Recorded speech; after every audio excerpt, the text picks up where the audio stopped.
ওয়া আতমামতু আলাইকুম নি'মাতি ওয়া রাদিতু লাকুমুল ইসলাম দীনা। শেষ আয়াত।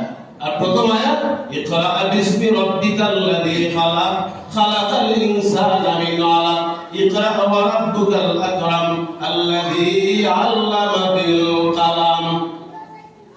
সূরা ইকরা প্রথম পাঁচ আয়াত প্রথম আয়াত। আর আল ইয়াউমা আকমালতু লাকুম কোরআন মধ্যে শেষ।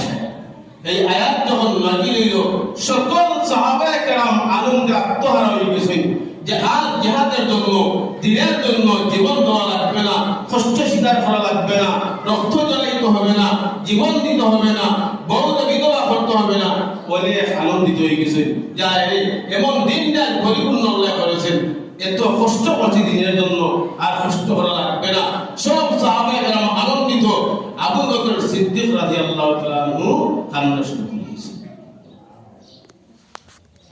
সাহাবায়ে কেরাম জিজ্ঞাসা করলো, আবু বকর এমন গুরুত্বপূর্ণ আয়াত রব্বুল আলামিন নাযিল করলেন, আমাদের দিন পরিপূর্ণ করে দিলেন।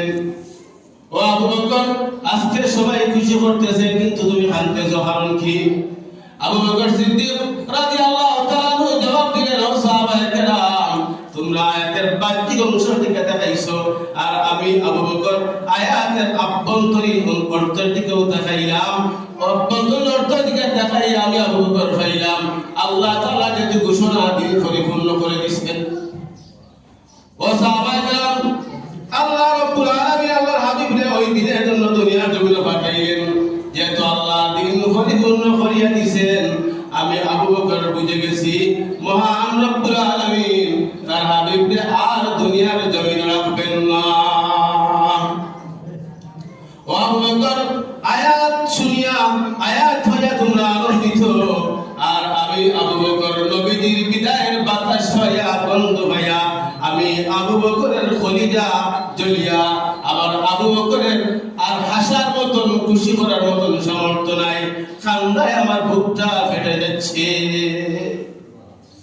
নবীজি সাল্লাল্লাহু আলাইহি ওয়াসাল্লাম যখন দুনিয়ার জমিন থেকে বিদায় নেন, কিতাবের মধ্যে লেখেন সাহাবায়ে কেরাম সবাই চিন্তিত ছিলেন, পেরেশানির মধ্যে ছিলেন, কিন্তু আবু বকর সাইয়্যিদুনা আবু বকর সিদ্দিক রাদিয়াল্লাহু তাআলা আনহু যখন মানুষের কাছে বইতেন, পাশে বইতেন, শ্বাস ছাড়তেন, কথা বলতেন, আবু বকর সিদ্দিক রাদিয়াল্লাহু তাআলা আনহু ভিতর থেকে কলিজা ফুরা গন্ধ বাইর